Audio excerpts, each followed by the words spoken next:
حضرت حارث عشری رضی اللہ تعالی عنہ فرماتے ہیں،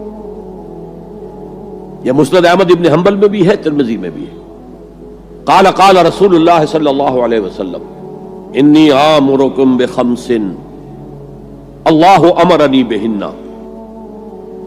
یہ ایک روایت میں اضافی الفاظ ہیں، اللہ امرنی بہن، دوسری میں نہیں ہے۔ انی آمرکم بخمس کے بعد شروع ہو جاتی ہے بالجماعت والسمع والطاعت والہجرت والجہاد فی سبیل اللہ۔ مسلمانوں میں تمہیں 5 باتوں کا حکم دے رہا ہوں، اور یہ حکم اللہ نے مجھے دیا ہے، حالانکہ آپ کو بھی حکم دینے کا اختیار ہے، لیکن آپ نے تاکید کے لیے کہا، میں اپنی طرف سے نہیں کہہ رہا، میں پہنچا رہا ہوں۔ انی آمرکم بخمس اللہ امرنی بہن بالجماعت والسمع والطاعت والہجرت والجہاد فی سبیل اللہ۔ ذرا دیانتداری کے ساتھ ہاتھ اٹھائیں ان مجمع میں سے وہ لوگ جنہوں نے پہلے کبھی یہ حدیث سنی ہے۔ ایک تو ادھر میں نے ہاتھ دیکھا ہے، اس کا چرچا ہی نہیں ہمارے ہاں۔ کیوں؟ یہ اس لیول سے متعلق ہے جس لیول پہ ہم سوچتے ہی نہیں۔ اقامت دین کی جدوجہد، نظام کو بدلنے کی جدوجہد، یہ ہمارے ذہن سے خارج، ہمارے تصور دین سے خارج۔ دیکھیے وہ جو ہے بنی الاسلام علی خمس، اس میں امر نہیں ہے، یہ خبر ہے صرف۔ اسلام کی بنیاد 5 چیزوں پر قائم ہے، شہادت اللہ الہ الا اللہ وان محمد رسول اللہ، واقام الصلاۃ وایتاء الزکوٰۃ وصوم رمضان وحج البیت من استطاع الیہ سبیلا۔ یہ حدیث کس کو نہیں معلوم؟ متن یاد نہ ہو یہ بات دوسری ہے، کس کو نہیں معلوم 5 ارکان اسلام حضور نے بتائے ہیں؟ حالانکہ وہاں یہ ہے میں تمہیں حکم دے رہا ہوں، اور چرچا ہی نہیں ہے ہمارے یہاں۔ جس گاؤں جانا نہیں اس کا راستہ کیا پوچھنا، جو کام ہم نے کرنا ہی نہیں، اس کے جو لوازم ہیں ان کے تذکرے کی کیا ضرورت ہے؟ یہ ہے ہمارا اس وقت کا عام مسلمانوں کا تصور۔ زیادہ سے زیادہ یہ کہ دین کو پھیلاؤ، پہنچاؤ، کتابوں سے، رسالوں سے، ویڈیو سے، آڈیو سے، مواعظ سے، درس قرآن سے، ترجمہ قرآن سے، یا تو یہ کہ اپنی ذاتی نیکی کا تصور ہے، اور یا پھر اس سے اوپر صرف یہ دعوت و تبلیغ۔ اس سے اوپر کی تیسری منزل جسے اقامت دین کہا جائے، جو خصوصی الفاظ حضور کے لیے 3 مرتبہ قرآن میں آئے، هو الذی ارسل رسولہ بالہدی ودین الحق لیظہرہ علی الدین کلہ۔ کسی اور نبی کے لیے 1 دفعہ بھی نہیں آئے، حضور کے لیے 3 دفعہ آئے، سورہ توبہ، سورہ فتح، سورہ صف۔ یہ چونکہ چیز ہمارے ذہنوں سے نکل گئی ہے، لہذا اس کے جو متعلقات ہیں اس کی طرف بھی توجہ نہیں ہے۔ سیدھی سی بات ہے، منطقی بات ہے، جس گاؤں جانا نہیں اس کا راستہ کائے کو پوچھنا۔ یہ 5 چیزیں ہیں لازم۔ جماعت کی شکل میں رہو، یہ بھی فرمایا علیکم بالجماع، یہ حضور کی حدیث ہے، علیکم بالجماع، لازم جماعت کی شکل میں رہو۔ اور حضرت عمر کا قول ہے، اور آپ کو معلوم ہے کہ صحابی کا قول بھی حدیث کہلاتا ہے۔ حضرت عمر فرماتے لا اسلام الا بالجماع ولا جماع الا بالامارہ ولا امارہ الا بالاطاعہ۔ کوئی اسلام بغیر جماعت کے نہیں، کوئی جماعت بغیر عمارت کے نہیں، اور کوئی عمارت بے فائدہ ہے اگر اس کی اطاعت نہ ہو۔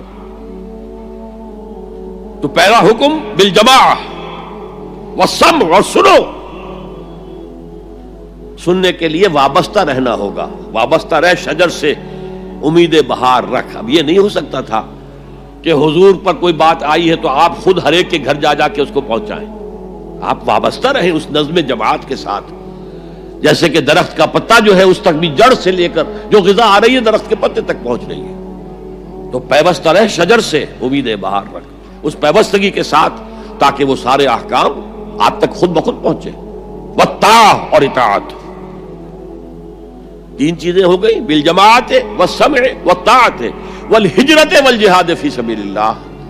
اور میں اس کی حقیقت پہلے بھی بیان کر چکا ہوں۔ ہجرت، اس کی بنیاد کیا ہے؟ حضور سے پوچھا گیا ای الہجرت افضل یا رسول اللہ، اے اللہ کے رسول سب سے اعلیٰ اور سب سے افضل ہجرت کون سی ہے؟ فرمایا ان تہجر ما کرہ ربک، ہر اس چیز کو چھوڑ دو جو تمہارے رب کو پسند نہیں ہے۔ آج اپنے گریبان میں جھانکیے، جو چیز زندگی میں غلط ہے شریعت کی روح سے، طے کیجئے کہ اب نہیں ہوگی، اب ختم کر دوں گا، ہجرت شروع ہو گئی آپ کی۔ ان تہجر ما کرہ ربک، ہر اس چیز کو ترک کر دو، چھوڑ دو جو تمہارے رب کو پسند نہیں۔ اور آخری ہجرت تو آئے گی وہ اقامت دین کے آخری مرحلے میں، جب اقدام ہوگا، جب نظام کو چیلنج کیا جائے گا، پھر جو ہجرت ہوگی وہ فرض ہجرت ہوتی ہے۔ مدینے کی ہجرت فرض تھی، ہجرت حبشہ فرض نہیں تھی۔ وہ تو جن لوگوں کی ہمت جواب دے رہی تھی اور جو پرسیکیوشن ہو رہی تھی اور جو تشدد ہو رہا تھا اس کو برداشت نہیں کر پا رہے تھے، انہیں اجازت دے دی گئی کہ ٹھیک ہے چلے جاؤ، حبشہ کی طرف ہجرت کر جاؤ۔ مدینے کی ہجرت فرض تھی۔ اگر کوئی ہجرت نہیں کر رہا، ما لکم من ولایتہم من شیء حتی یہاجروا، تو اے مسلمانوں تمہارا ان سے کوئی تعلق نہیں ہے جب تک کہ وہ ہجرت نہ کرے۔ بلکہ سورہ نساء میں اس کو بھی ایک طرح کا نفاق قرار دیا گیا۔ تو وہ ہجرت بڑی ہجرت ہے، گھر بار چھوڑ کر، اور مکے والے جو گئے تھے چھوڑ کر، وہ قریش کے بھیڑیوں کے رحم و کرم پر چھوڑ کر گئے تھے اپنے گھر والوں کو، اور ان کا سارا گھر کا سامان لوٹا گیا تھا، اور اس سارے سامان سے وہ کیپٹل فراہم کیا گیا تھا جس کو لے کر ابو سفیان کا قافلہ گیا تھا شام کی طرف، جس کا حضور نے پیچھا کیا تھا لیکن وہ نکل گیا تھا۔ جب وہ واپس آ رہا تھا تب حضور نے پھر اس کو کنفرنٹ کرنے کے لیے مدینے سے باہر نکل کر پروگرام بنایا، لیکن وہ اللہ کو کچھ اور منظور تھا، ادھر سے لشکر آ گیا اور جنگ ہو گئی، جنگ بدر ہو گئی۔ تو ہجرت کیا ہے؟ شروع سے ہجرت کیا ہے؟ ان تہجر ما کرہ ربک، اور سب سے اوپر کیا ہے؟ گھر بار، اپنے آباء و اجداد کی وطن جہاں آپ کے آباء و اجداد دفن ہے، چھوڑو، جاؤ، اور جاؤ وہاں جہاں پوری طاقت مرکوز ہو جائے تاکہ آپ نظام باطل کو چیلنج کرنے کے لیے ساری طاقت ایک جگہ جمع کر سکیں۔ اور جہاد پوچھا گیا ای الجہاد افضل یا رسول اللہ، سب سے افضل جہاد کون سا ہے اللہ کے رسول؟ فرمایا ان تجاہد نفسک فی طاعت اللہ، کہ اپنے نفس کے خلاف جہاد کرو، اسے اللہ کا مطیع بناؤ۔ وہ سرکش ہے، وما ابرئ نفسی ان النفس لامارۃ بالسوء، یہ نفس جو ہے امارۃ بالسوء، برائی کا حکم دینے والا ہے، اس کے خلاف کشاکش کرو اور اس کو دباؤ، اسے اللہ کے سامنے جھکاؤ، یہ جہاد افضل ہے۔ اور بلند ترین جہاد قتال فی سبیل اللہ، ان اللہ یحب الذین یقاتلون فی سبیلہ صفا کانہم بنیان مرصوص۔ یہ ہے وہ حدیث جو ہمارے تصورات سے خارج ہو